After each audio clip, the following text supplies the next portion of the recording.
ensure that those who possess, distribute, and use these weapons are held fully accountable. Finally, I want to again thank every member of the NYPD, uniform and civilian, working on this case, led, of course, by our great Chief Kenny, whether in Midtown North Squad, Homicide, the Crime Scene Unit, Intelligence Bureau, and everywhere else.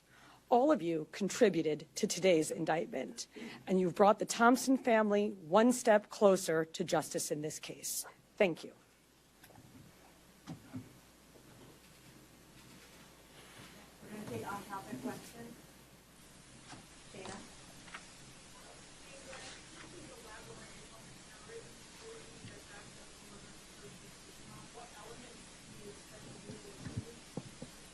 Sure. So, in its most basic terms, this was a killing that was intended to evoke terror. And we've seen that reaction. The statutory elements we can go into, but its most basic term, that's what this is. This was not an ordinary killing, not to suggest that any killing is ordinary, but this was extraordinary, and the New York State Legislature has, set out, both the paths that we talk about, both the murder one and murder two, and this we allege is certainly squarely within those statutes, which talk about intending to do exactly what we saw happen here.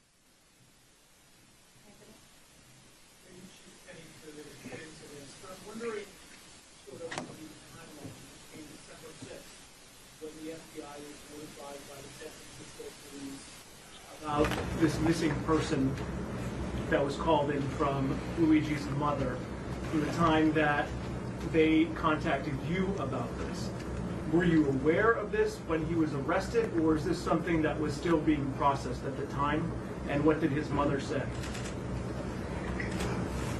So the original missing report took place back in November 18th in San Francisco.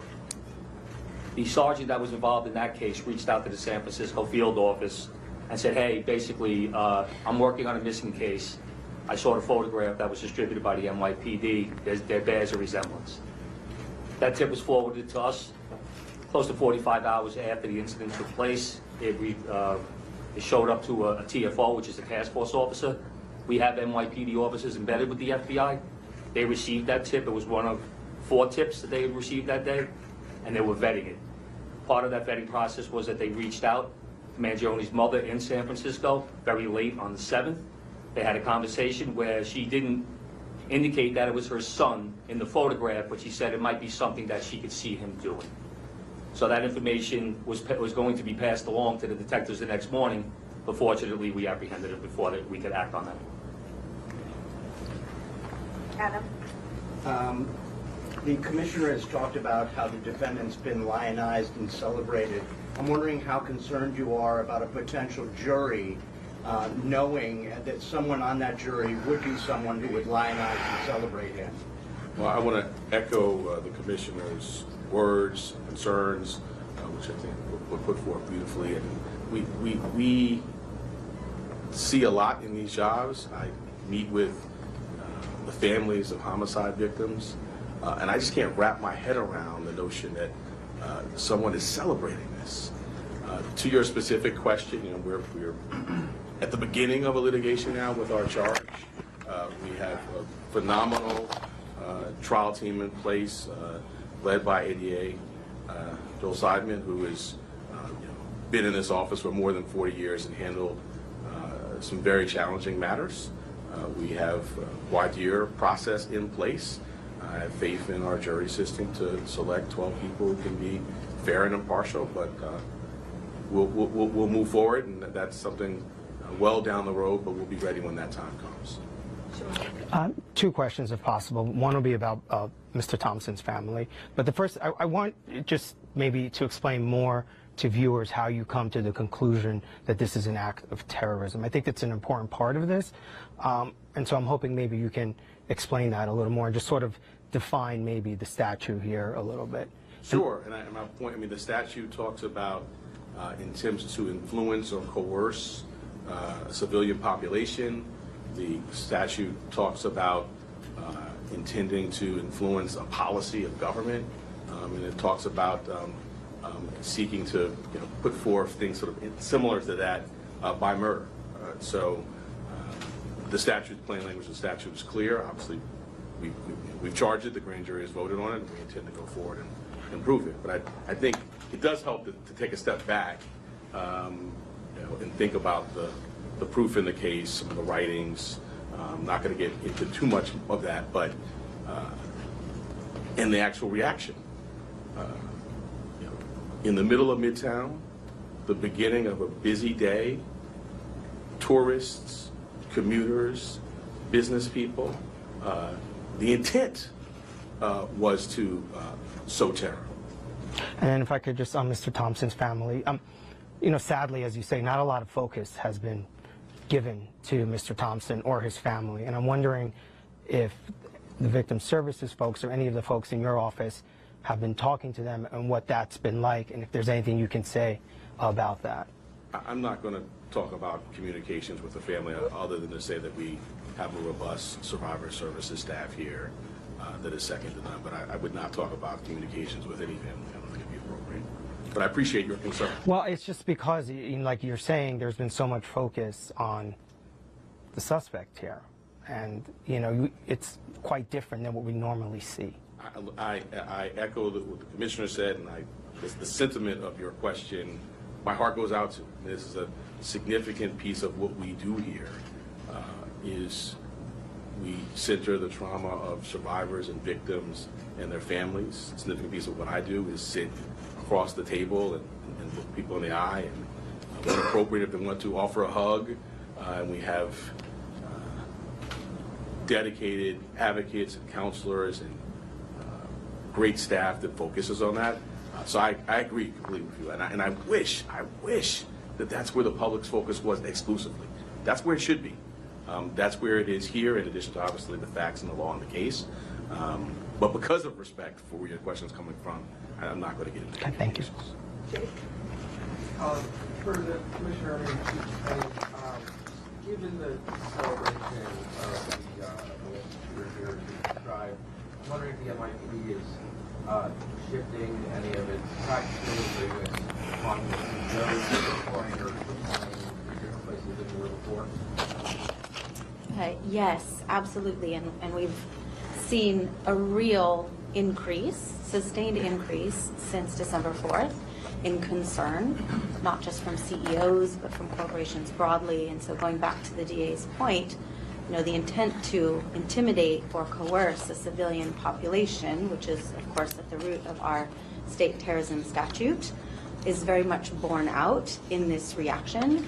And for good reason. We've had a torrent of online threats. We've had real-world activity that the police commissioner flagged, which is abhorrent, and it causes concern. So we have done a lot to work with corporate security partners with whom we partner on a daily basis in this city, at the city level, at the state level, trying to make sure that everybody has the best practices that they need, that they know where to flag not just general ambient concerns, but specific threats that they might be receiving that a few weeks ago they might have written off as just noise in the online environment, that they now take seriously. So these are ongoing conversations that we have, and thanks to all the work that we do together every day, we're quite confident that concerns and threats are going to be appropriately directed our way.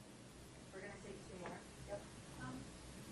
Dear Greg, can you describe just how rare it is for your office to charge with first degree? And also, if you could speak to the statements made on the record by the suspect that informed this timeline in particular. He's made any specific incriminating or statements that have to do with the timeline. So I'll address the first piece. The first degree murder statute has a number of subsections. They're sort of clearly delineated, and they are reserved for the most abhorrent conduct: killing a police officer, serial killing, and the terrorism is one subsection of that. And so I would say, fortunately, that's not happening a lot. Taking a step back, I don't I can't think of another office that is more equipped to handle a terrorism charge.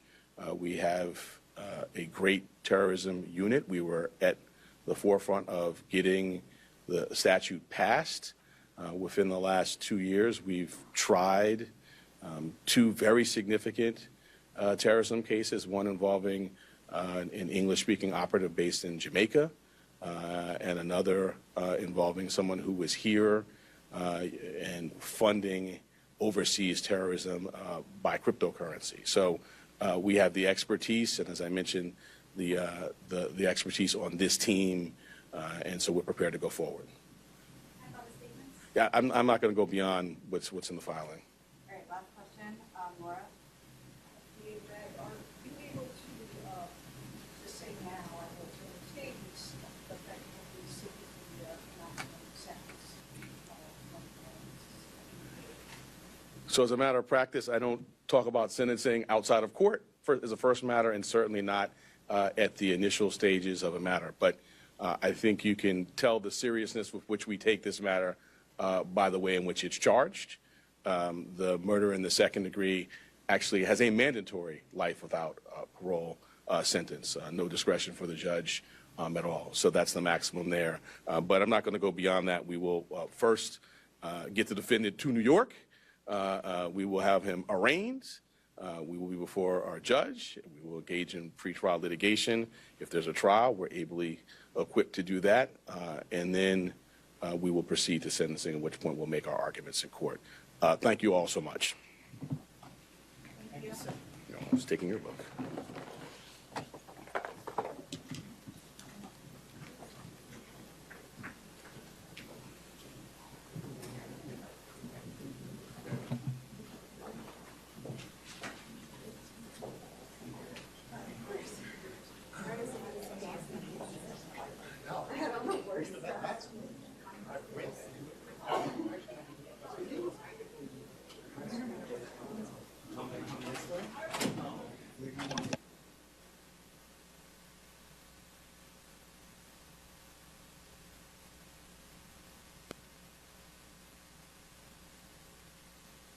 Mike, Lynn.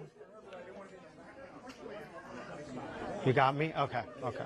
Yep, I can hear the show.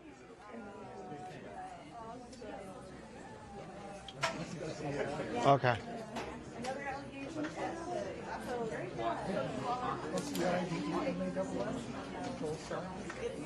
Okay. Okay.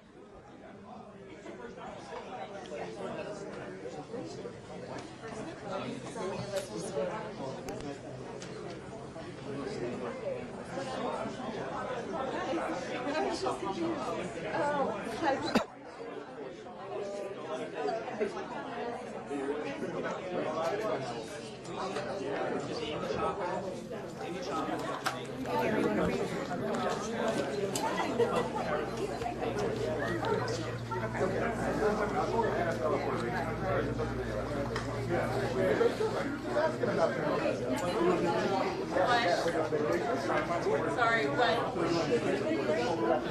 Oh, no. I've been